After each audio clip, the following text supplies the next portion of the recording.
자, 이런 것을 우리가 안전전류라고 하고 얘를 뭐라고 그래요? 얘를 우리가 허용전류라고 하죠. 그럼 얘는 안전전류 대신에 다른 말로 또 뭐라고 그래요? 최대 안전전류. 그러니까 안전전류에서의 맥스 값이다 라는 뜻입니다. 그래서 용어만 가볍게 보시면 되시고 이런 것은 암기하는 것이 아닙니다. 자, 네 번째 보도록 하겠습니다. 자, 전압 강화가 작아야 한다. 여러분 용어를 처음에만 정리를 잘 해두시면 나중에 갈수록 공부가 좀 수월해지세요. 근데 처음부터 용어 정리를 안 하시고 여러분들께서 공부를 하시다 보면 나중에 가면 막히게 됩니다. 그래서 그런 것들을 최소화하기 위해서 처음에는 용어들을 자세히 설명을 해드리도록 할게요. 자, 우리가 이제 전압 강화라는 얘기가 나왔어요. 우리가 볼티지 드롭이라고 합니다. 전압이 다운이 됐다라는 거야. 자, 예를 들어서 우리가 전기를 보내주는 것을 우리가 송전단이라고 할게요. 자, 송전단. 자, 송전단에서 전기를 보냅니다. 전력을 송전하죠. 자, 그럼 전기를 받는 곳이 있겠죠. 이것을 수전단이라고 할게요. 자, 그러면은 예를 들면 송전단은 뭐 발전소나 변전소가 될 거고요. 자, 수전단은 예를 들면 이제 수용가가 되겠죠. 수용가가 됐든 아니면 2차 측 또 변전소가 됐든 아무튼 보내는 쪽이 있으면 받는 쪽이 있다라는 거야. 자, 예를 들어서 보내는 쪽에서 1000볼트로 전압을 보냈다라는 거예요. 자, 그럼 받는 쪽에서 950볼트를 전압을 받았다라는 거예요. 그렇다면 여러분 분명히 서플라이 송전단의 전압은 1000볼트였는데 리시브 받는 쪽 수전단 측은 몇 볼트예요? 950볼트죠. 그럼 얼마만큼의 차이가 생겼어요? 50볼트만큼의 전압이 드롭이 됐죠. 이 50볼트의 요것을 우리가 뭐라고 하는 거예요? 전압 강화라고 한다. 그러면은 전압 강화는 여러분 커야 될까요? 작아야 될까요? 그쵸? 작아야 좋은 거겠죠. 내가 1000원 보냈는데 내가 받는 쪽에서는 950원 받았어. 이러면 안 되겠죠. 자, 그래서 전압 강화는 커야 된다, 작아야 된다? 네, 작아야 된다라는 거예요. 여러분, 우리가 앞으로 전력공학을 공부하시면서 이 전압 강화란 말이 나중에 아주 자세히 한번 나오게 됩니다. 그때 여러분께 자세히 다시 한번 설명을 드릴 테지만 지금 전압 강화에서 이 전압에 대해서 우리가 잠깐 제가 예를 하나 들어드리도록 하겠습니다. 전압은요, 어떤 게 가장 좋은 거냐면요, 일정한 게 가장 좋아요. 자, 뭐가 가장 좋다고요? 네, 일정한 게 좋다. 제가 왜 이런 말씀을 드리냐면, 자, 보세요. 1000볼트 보냈는데 950볼트 전압 강화가 생겼죠. 자, 이거 좋은 거예요? 안 좋은 거예요? 안 좋은 거죠. 자, 그러면은 다른 예를 한번 들어볼게요. 분명히 송전단 측에서는 서플라이 쪽에서는 1000볼트를 보냈는데 수전단 측 받는 쪽에서 1100볼트가 됐다고 할게요. 여러분들 그러면은 어떻게 됐어요? 오히려 전압이 올라갔죠. 그럼 이런 게 좋은 현상이냐라는 거예요. 자, 이것 또한 좋은 게 아니다라는 거야. 전압이라는 것은요, 우리가 계통에서 전압은 뭐한 게 좋아요? 네, 일정한 게 좋다라는 거예요. 즉 1000볼트 보내기로 했으면 몇 볼트 받아야 돼? 1000볼트 받는 게 가장 훌륭한 거다. 자, 여기에 대해서는 나중에 다시 한번 설명을 드리도록 하겠습니다. 자, 그래서 전압 강화가 작아야 한다. 여러분, 상식적으로 우리가 해결할 수가 있고요. 자, 다섯 번째, 전력 손실이 작아야 된다. 여러분, 에너지 로스가 생기는 전선은 좋은 거예요? 안 좋은 거예요? 그쵸? 안 좋은 거죠. 그러니까 얘도 상식선에서 이렇게 해서 읽고 끝내시면 되시겠고. 자, 여섯 번째, 기계적 강도가 커야 한다. 당연하죠. 참새가 전선을 쪘는데 전선이 끊어지면 안 되겠죠. 그렇기 때문에 기계적 강도가 커야 한다. 얘도 여러분께서 상식선에서 해결하시면 되시겠고요. 자, 그 다음에 일곱 번째, 내식성, 내열성을 가져야 한다. 열에도 좀 견뎌야 되고, 자, 부식이 되면 좋다, 안 좋다? 안 좋다라는 얘기죠. 그럼 7번 요 내용도요, 여러분께서 상식선에서 읽어보시면 되시겠습니다. 이거를 딸 외우시라는 얘기가 아니라 다시 한번 말씀을 드리는데요. 내용, 용어에 대해서 이해를 하시고 논점과 비교를 해보시면 맞냐 틀리냐를 여러분께서 확인하실 수가 있으십니다. 어차피 객관식이기 때문에 여러분 사지선단에서 여러분께서 또는 사지선단 또는 오지선단 여러 가지 시험이 있을 텐데요. 그 시험에서 OX를 할 수가 있으시면 되시거든요. 자, 여덟 번째 볼게요. 자, 비중이 작아야 한다.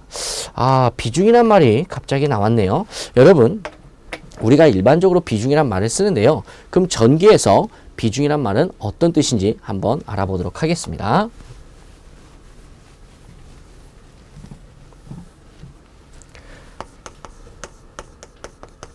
자, 우리가 일반적으로 비중이라고 하는데요. 이것을 제가 좀 쉽게 말을 풀었으면요. 어떤 뜻이냐면 비교된 중량이다 라는 뜻이에요. 자, 뭐라고요? 자, 비교된 중량이다. 자, 한번 따라해 보세요. 비교된 중량. 자, 그럼 이게 무슨 뜻이냐? 자, 한번 제가 예를 들어서 설명을 드려보도록 하겠습니다. 자, 예를 들어서 여기에 상자가 있다고 할게요. 상자가 있는데 가로가 1m, 그 다음에 세로가 1m, 높이 1m. 아무튼 자, 이런 여러분 정육면체가 있다고 할게요. 1제곱미터. 그럼 부피는 어떻게 되죠? 부피가 가로 곱하기 세로 곱하기 높이죠? 그럼 부피는 1세제곱미터죠. 이 1세제곱미터에 제가 지금부터 이러한 상자 안에, 이런 큰 드럼통 안에 무엇을 가득 채울 거냐면요. 여러분, 이 세상에서 가장 많은 물질이 뭐죠? 네, 물이죠. 네, 물을 제가 담아 보겠습니다. 물을 한번 담았어요. 담았을 때 얘가 전체가 얼마큼의 무게가 나올까라는 게 궁금하네요. 여러분 한번 상상해 보세요. 1세제곱미터 이만한 큰 드럼통 안에 물을 가득 담았다라고 생각을 해보세요. 그러고 나서 얼마큼 나오는지 무게를 한번 달아보자 이 얘기야. 자, 그렇다면은 얼마가 나오냐? 1톤이 나오게 됩니다. 1톤. 자, 제가 왜 제일 먼저 물이라는 얘기를 했냐면요. 이 세상에 가장 많은 비중을 차지하는 게 뭐예요? 네, 물이죠. 그래서 가장 많은 것을 기준으로 잡자라는 거야. 1톤이 나온다. 단위 부피당의 킬로그램 또는 톤이 됐죠. 1톤이 됐죠. 단위 부피당 가득 실으면 물을 담으면 몇 톤이 된다? 1톤이 된다. 자, 그럼 그걸 1이라고 할게요. 자, 그럼 기준이지. 얘가 물이. 그럼 물을 1톤을 기준으로 잡고, 자, 이번에는 알루미늄을 한번 집어넣었어요. 똑같이. 알루미늄을 넣으면요. 어떻게 되냐면요. 약 2.7톤이 나와. 자, 마지막으로 하나만 더 넣을게요. 자, 여기에다가 여러분 알루미늄이 아니라 구리를 한번 담갔다 할게요. 구리. 자, 알루미늄. 자, 이번에는 구리를 한번 여러분 가득 채웠다고 할게요. 자, 그때 무게를 달면 얼마 나오냐? 약 8.9톤이 나옵니다. 그러면은 여러분 보세요. 중량이 어떻게 달라지냐? 물을 기준으로 해서 똑같은 부피였지만 어떠한 물질을 넣느냐에 따라서 중량이 변했죠. 그래서 알루미늄은 물에 비해서 기준, 물이죠 얘는.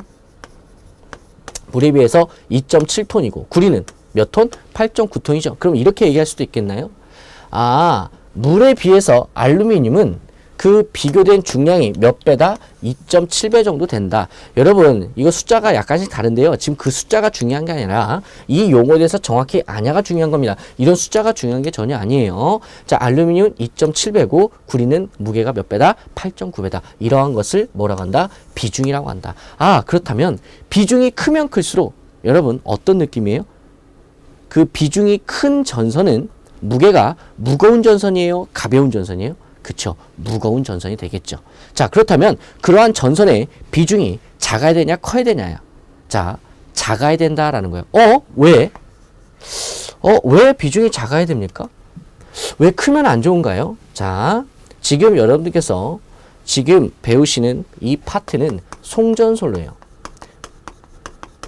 자, 그러면은 이렇게 철탑이 있다고 할게요. 자, 철탑이 있고요.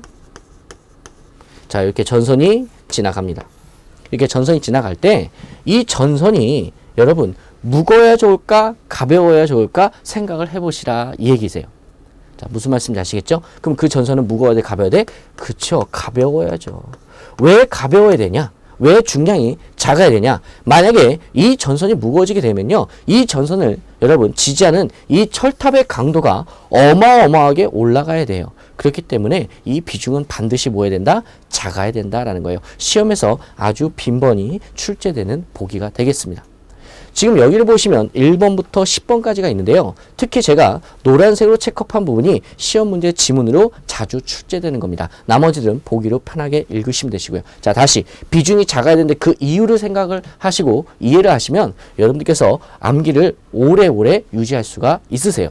자, 다시 비중이 작아야 하는 이유는 뭐예요?